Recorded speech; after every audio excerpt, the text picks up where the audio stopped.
akan kasih tahu salah satu cara bagaimana membangun personal branding. Iya. Oke. Capek ini aja kalau ngadepin yang karyawan bandel nih. Oke. Ya kan, dikasih tahu, ditegur sudah, dikasih SP udah gitu kan.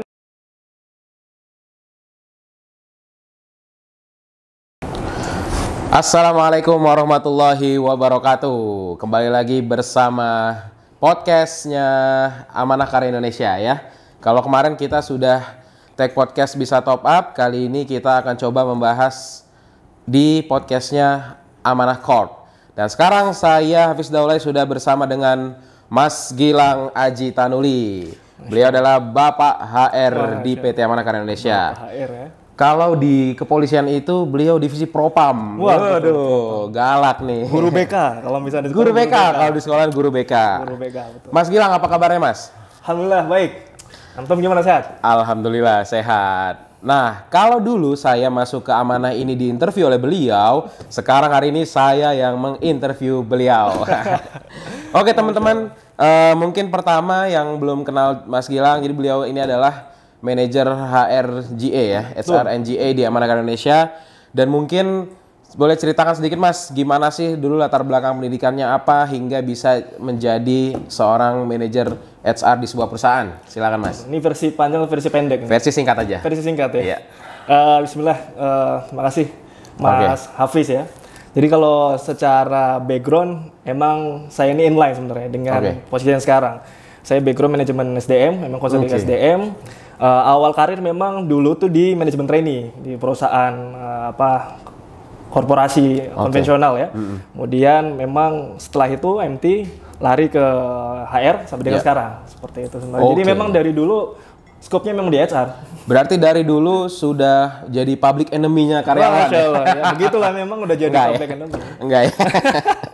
Oke, nah kemudian mungkin kita butuh banyak informasi dari Mas Gilang ya selaku praktisi di dunia HR tentang bagaimana sih strategi untuk bisa mendapatkan pekerjaan, terus kenapa sih ada CV yang mungkin baru dibuka emailnya udah langsung ditolak, atau mungkin kenapa ada CV yang secara skill dia biasa aja tapi diterima, tertarik gitu ya HR-nya, tapi itu nanti akan dibahas di belakang. Jadi kita akan dari awal dulu, Mas Gilang akan coba memberikan strategi atau tips gitu untuk mendapatkan pekerjaan. Silakan Mas. Bismillah. Oke, strategi ya, strategi gitu. Sebenarnya bicara strategi berarti kan bicara bagaimana cara supaya dapetin ya. Kalau anak ini bicara berdasarkan pengalaman saya nih, pengalaman saya bagaimana sih kira-kira bisa dapat kerja sebenarnya. Ya, peluang sebenarnya bisa peluang lebih besar, ya, bukan berarti langsung dapat kerja ya, tapi bagaimana buka peluang lebih besar.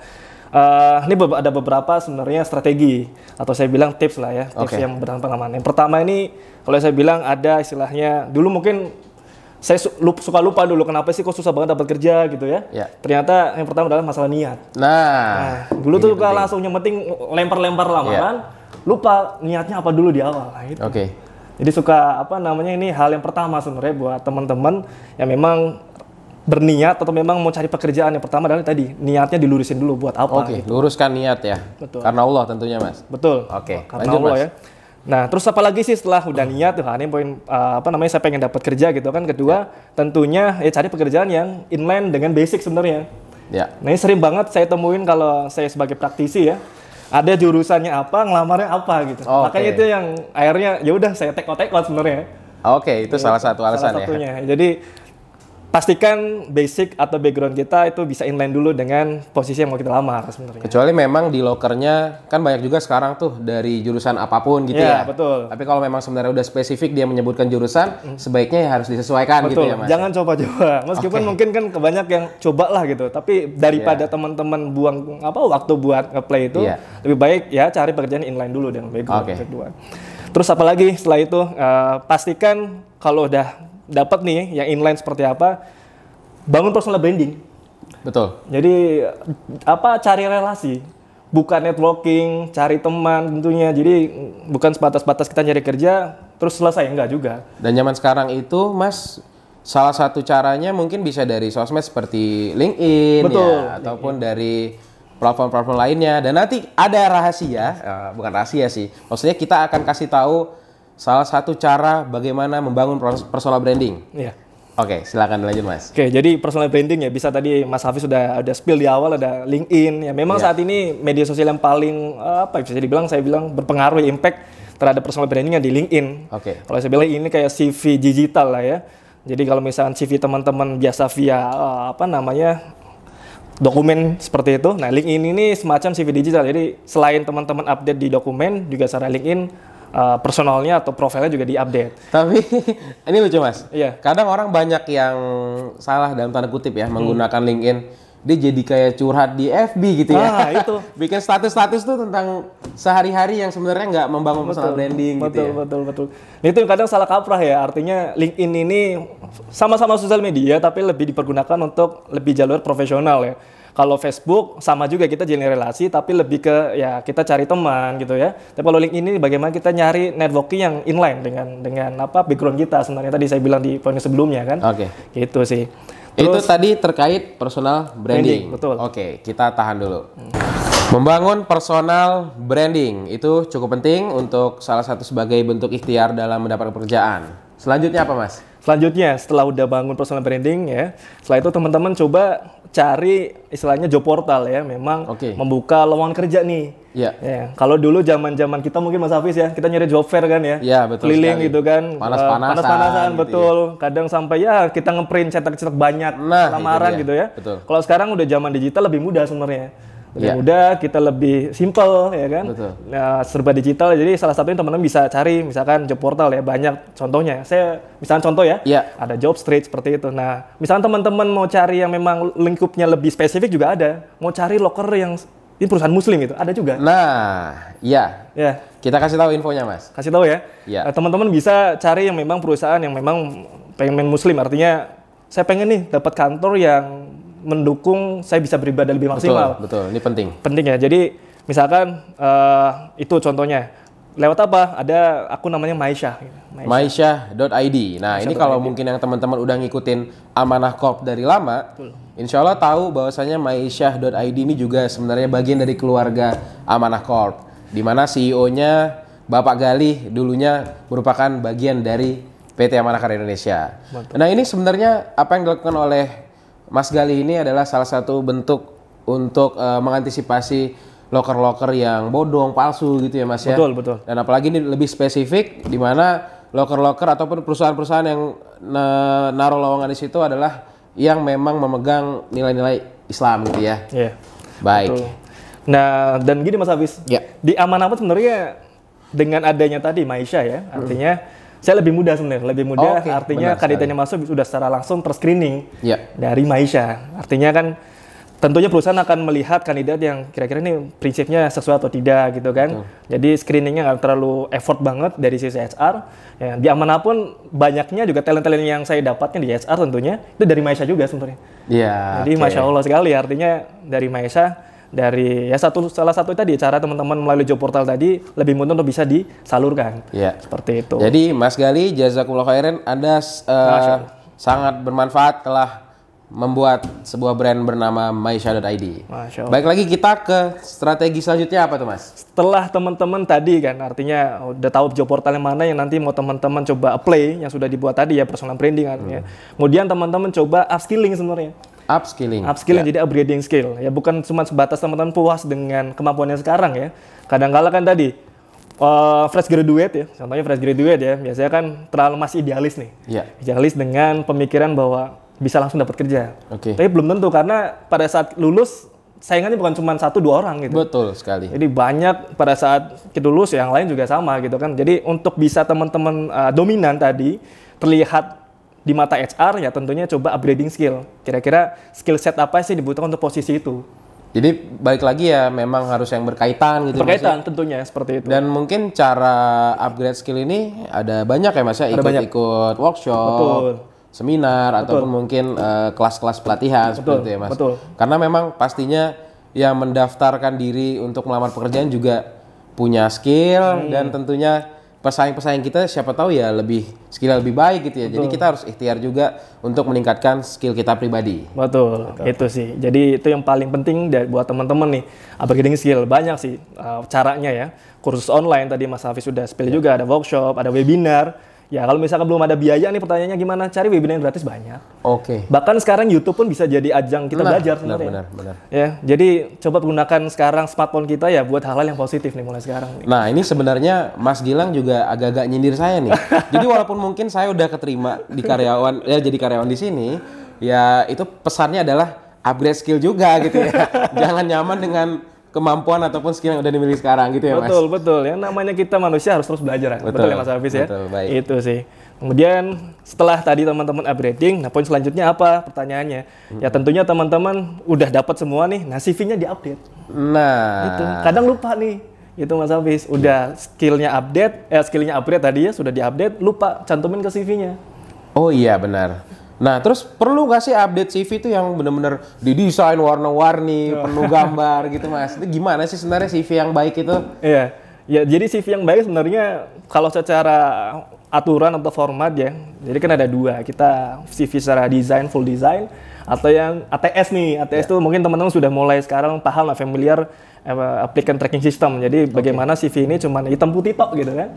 Nah, tergantung dari posisinya sebenarnya. Ada perusahaan yang memang sudah menerapkan ATS, berarti sebisa mungkin CV-nya selain update juga formatnya sudah ATS. Kecuali memang posisinya misalnya desain grafis. Oke, ya benar. Gitu. Benar. Ya kan nggak mungkin ya posisi desain grafis tapi CV hitam putih gitu. Hitam putih kan nggak mungkin. Terus cuman Word doang gitu betul. ya, benar-benar. Jadi tetap sesuaikan dengan posisi yang dilamar ya. Artinya yang paling penting adalah tadi update yang ada di CV gitu loh. Jangan sampai ngelamar 2022 tapi CV update-nya tahun 2020 gitu. Nah, itu yang kadang saya sering temuin nih pada saat screening dengan tim.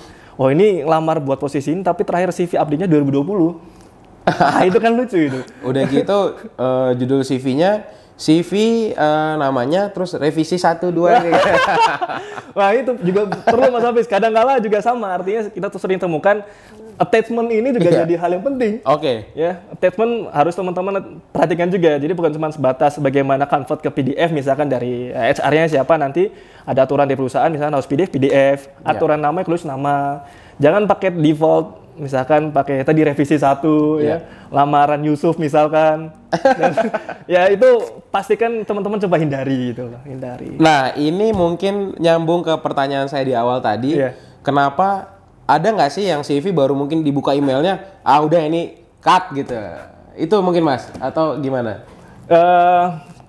Ada sih, artinya pada saat kita mungkin di tim HR lihat CV ini, langsung kita cut, sebenarnya nggak langsung cut juga Mas Hafiz. Oke. Jadi kecuali misalkan ya, nah, ini sebenarnya nanti lanjut ke poin berikutnya sebenarnya, cuman saya spill dulu di awal ya. Balik lagi bersama kami, saya bersama Mas Gilang di sini. Mohon maaf tadi ada kendala teknis sedikit teman-teman. Pembahasan kita lagi seru-serunya Mas, tentang bagaimana membuat CV yang menarik. Ya. Silakan Mas. Ya, tadi CV yang menarik ini adalah bukan cuma sebatas visual, tapi isinya nih. Nah, visualnya oke, tetap teman-teman perhatikan ya. Cuman sekarang kan udah zaman digital dan perusahaan juga banyak pakai sistem, salah satunya sistem ATS tadi, applicant tracking system. Di mana biasa kalau sistem berarti udah punya standarnya. Poin-poin mana aja bisa diperiksa gitu loh. Nah, sedangkan kalau yang biasa teman-teman buat kan desain, full design gitu kan. Kadang tampilin juga dari mulai alamat lengkap, kemudian sampai bahkan pendidikan gitu kan, semua ditampilin. Nah, ini idealnya itu yang dicantumin apakah dari TK, pendidikan SD, madrasah gitu, gimana Mas? Idealnya sebenarnya dari SMK ya, atau SMA menengah ya, menengah lah ya. Jadi SMK, SMA gitu kan. Nggak perlu dari TK, terus teman-teman cantumin juga dulu pernah juara apa di TK. Gitu. Anda nyindir saya ya, karena dulu saya cantumin juara lomba azan. Tapi kan itu personal branding. Tapi kemudian lagi kita bicara di personal branding adalah bagaimana yang inline dengan posisi dari teman-teman lamar itu ya. Jadi meskipun teman-teman juara lomba azan, juara lomba apalagi tingkat apa gitu ya, tapi sebenarnya nggak inline dengan posisi ya, itu jadi memenuhi CV sebenarnya gitu lah. Mungkin kalau misalnya kayak tadi lowongannya desain grafik, ya dia juara desain itu bisa masuk. Sama kayak tadi mungkin kembali lagi ke yang tampilannya full color. Kalau memang dia posisi desain grafik itu masih nyambung gitu ya Mas. Betul, masih nyambung. Jadi yang perlu teman-teman pahami tadi visualnya dan isinya juga pastikan teman-teman juga sesuai gitu ya. Jadi pastikan isinya tadi sesuai dengan skill set dari posisi yang memang dilamar. Nah terus kenapa ada nggak sih Mas yang mungkin Mas Gilang dan tim nih baru buka email dari pelamar, belum dilihat CV-nya secara mendalam udah langsung udah ini enggak, ini di-cut gitu ya. Atau mungkin sebaliknya, ada yang CV-nya skillnya pas-pasan tapi udah ini layak dicoba gitu. Itu kenapa Mas? Ada nggak gitu? Ada sebenarnya, cuman ini pembahasannya ke poin berikutnya sebenarnya. Cuman saya spill di awal dulu ya. Boleh. Jadi saya dan tim biasanya ada standar atau punya aturan. Sebenarnya di HR juga ini sebagai adab, istilahnya etika ya, bagaimana ketika teman-teman apply. Ya, salah satu adalah pada saat ngirim email, ini banyak sekali nih kesalahan fatal yang akibatnya akhirnya di take out sama HR. Ya. Kalau saya misalkan ada yang ngirim lamaran tanpa ada body email. Oke, dia nggak ada apa ujung-ujung attachment file. Ditambah lagi nama filenya juga bukan namanya dia gitu loh. Iya. Jadi misalkan nama default hasil konvertan gitu, hasil konversi dari sistem kan lucu. Iya. Ini banyak kayaknya. Jadi itu yang kadang-kala ya udah meskipun ya pas dilihat ternyata bagus, tapi kan kita lihat ini aja tidak memperhatikan gitu di awal. Walaupun hal kecil tapi fatal. Betul gitu loh. Ya bagaimana nanti bisa kita terima ya, meskipun itu pasti kan ada bilang kok nggak fair ya, nggak dicek dan sebagainya gitu. Ya kalau misalnya lamaran 1 sampai 10 ya masih bisa kita cek, tapi lamaran misalnya 100, 200 kita cek satu-satu, habis waktu kita 1 hari gitu kan. Nah ini juga harus teman-teman tahu ya, HR atau divisi HR ya dimanapun perusahaannya, ya lamaran yang masuk banyak ya Mas. Banyak pasti, banyak. Jadi ya nggak salah juga sih kalau memang divisi HR itu menerapkan aturan-aturan seperti tadi, karena juga berkaitan dengan adab pelamar gitu Mas. Adab pelamar, etika gitu loh. Jadi pastikan tadi pada saat ngelamar lampirannya adalah teman-teman tulis nama lengkap gitu kan. Nggak perlu pakai embel-embel ada dalam kolom rekomendasi siapa gitu kan. Mentang-mentang ada orang dalam itu nggak juga gitu. Ya sekarang kan rekomendasi si A gitu kan, meskipun mungkin saya kenal dekat sama si A gitu ya. Ya nggak juga, tetap profesional gitu. Profesional. Betul. Dan mungkin kalau terkait penamaan, pastinya juga mungkin perusahaan sudah menentukan ketika membuat lowongan pekerjaan. Jadi subjeknya apa gitu ya Mas ya. Ya, tetap ikutin standarisasi dari perusahaan yang membuat lamaran itu atau lowongan itu. Misal subjeknya misalkan nama, domisili, ikutin gitu. Nggak perlu pakai embel-embel yang lain gitu loh. Itu juga jadi penilaian sebenarnya. Penilaian dari tim HR seperti itu. Oke, terkait tadi body email Mas. Iya. Yang baik dan benar secara mungkin umum aja itu bagaimana Mas? Body email ya, tentunya pertama adalah ya kayak kita masuk ke rumah orang gimana sih, ada salam gitu ya. Iya betul. Sama halnya kayak kita ngirim paket ke orang gitu loh. Ngirim paket tentu kan ya kadang kurir paket aja kan tok assalamualaikum paket gitu kan. Iya. Ya kan nggak seperti ujuk-ujuk naruh paket di depan kita pasti kaget. HR ini paketan apa gitu kan. Iya benar. Jadi tentu ada salam gitu kan. Ya, boleh pakai selamat siang atau assalamualaikum kalau misalkan muslim seperti itu. Kemudian ditujukan ke siapa lamaran ini. Ya, jangan langsung ke assalamualaikum terlampir. Meskipun ada body email, tapi kan artinya kalimatnya juga itu nggak boleh juga seperti itu. Ditujukan misalkan kepada yang terhormat HRD PT apa seperti itu di tempat dengan hormat. Saya dapat info dari apa gitu, media sosial mana gitu kan. Jadi harus pastikan teman-teman dapat info dari mana. Dan sebenarnya tanpa disadari itu mencerminkan kepribadian juga ya Mas. Betul. Bagaimana cara dia menulis body email tadi. Betul. Oke. Nah ini penting ya teman-teman, harus diperhatikan ketika teman-teman melamar suatu pekerjaan, dari mulai tadi CV-nya, terus kemudian body emailnya, dan juga adab-adab dalam mengirimkan lamaran tersebut. Seperti itu. Oke, setelah ini kita ada bahasan yang semakin menarik. Kita break sejenak.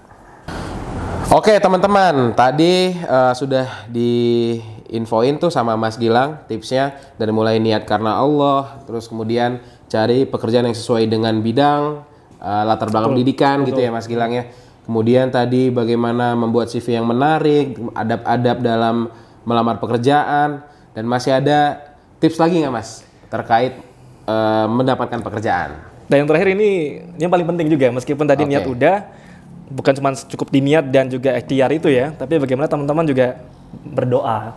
Doa, tawakal, bagaimana kita menyerahkan hasilnya kepada Allah tentunya. Benar. Nah, jadi bukan berarti saya udah ngikutin semua nih gitu kan. Dari mulai pelatihan, kemudian update CV, tapi kok nggak dapat pekerjaan gitu kan. Terus nyalahin kayak ini perusahaannya nih gitu ya. Terus nuduh yang macam-macam nih kayak ini dan sebagainya. Dia lupa minta sama yang pemberi rezeki. Betul, itu sih yang paling kadang lupa. Dan kadang ya mungkin ini buat kita juga, termasuk saya pribadi, kita itu suka lupa Mas bahwasanya doa itu ya senjata paling ampuhnya umat muslim. Betul, gitu ya khususnya iya. ya. Jadi teman-teman jangan lupa setelah tadi semua tips terkait ikhtiarnya seperti apa.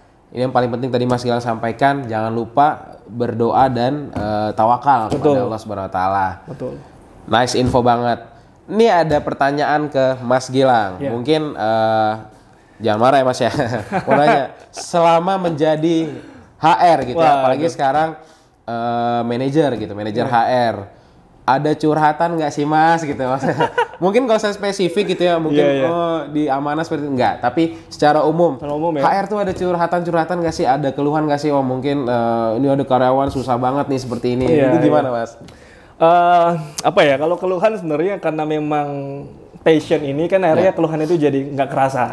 Cuman yang paling kita rasa adalah bagaimana biasanya kalau teman-teman itu depan HR tuh segen, di belakang jadi omongan gitu. Ini.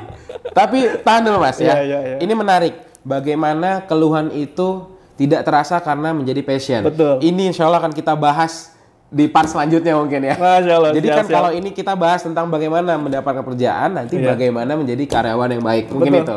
Betul. Lanjut lagi Mas tadi. Jadi kalau biasanya kan tadi, padahal Mas Hafiz sudah spill di awal ya, public enemy gitu. Iya.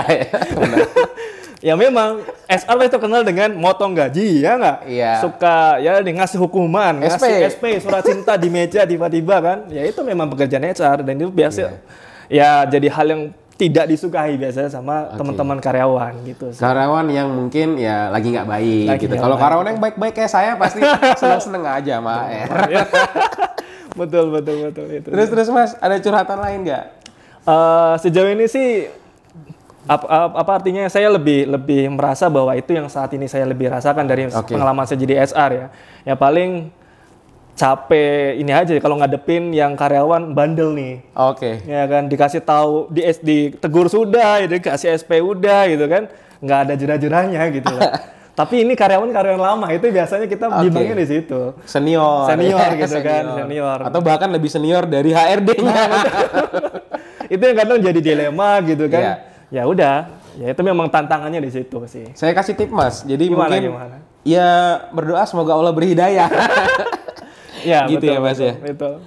Nah, teman-teman semua, ini tadi ada sesuai janji saya dan Mas Gilang ya terkait bagaimana membangun personal branding. Selain tadi dari platform seperti LinkedIn dan lain-lain, ada satu platform yang bisa teman-teman manfaatkan dan gunakan secara gratis, yaitu Berbagi Link. Nah, ini merupakan produknya Amanah Karya Indonesia. Dan apa sih Berbagi Link? Coba kita lihat. Nah, teman-teman bisa pelajari sendiri ya nanti di websitenya berbagi.link. Jadi ada semuanya tentang Berbagi Link itu apa. Singkatnya Berbagi Link ini adalah mini website. Jadi mungkin teman-teman yang nggak perlu bikin website yang dalam tanda kutip ya mungkin biaya kos pembuatannya mahal. Dengan Berbagi Link ini sudah bisa dibuat gratis dan simple. Tentunya mungkin ini nanti ke depannya HR nggak menutup kemungkinan ya dengan link-link seperti ini udah bisa melihat kriteria karyawan gitu ya Mas ya. Dan mungkin kita lihat contohnya pemanfaatannya seperti apa. Teman-teman bisa taruh di Instagram. Jadi di link bio Instagram itu jangan diklik dulu, tahan. Jadi di link bio Instagram teman-teman bisa cantumin link Berbagi Linknya teman-teman. Jadi berbagi.link/nama teman-teman. Dan sebenarnya HR tuh juga ngecek Instagram nggak sih? Iya. Nah, jadi ini merupakan peluang buat teman-teman membangun personal branding di Instagram. Coba diklik. Dan akan muncul kurang lebih seperti ini. Kalau ini punyanya bisa top up. Jadi ketika di scroll ke bawah ada tab informasi, ada thumbnail YouTube, ada artikel. Kemudian ada link-link apapun yang teman-teman ingin tampilkan. Nah, dan ini Berbagi Link ini teman-teman bisa daftar gratis dan bisa manfaatkan fitur-fiturnya.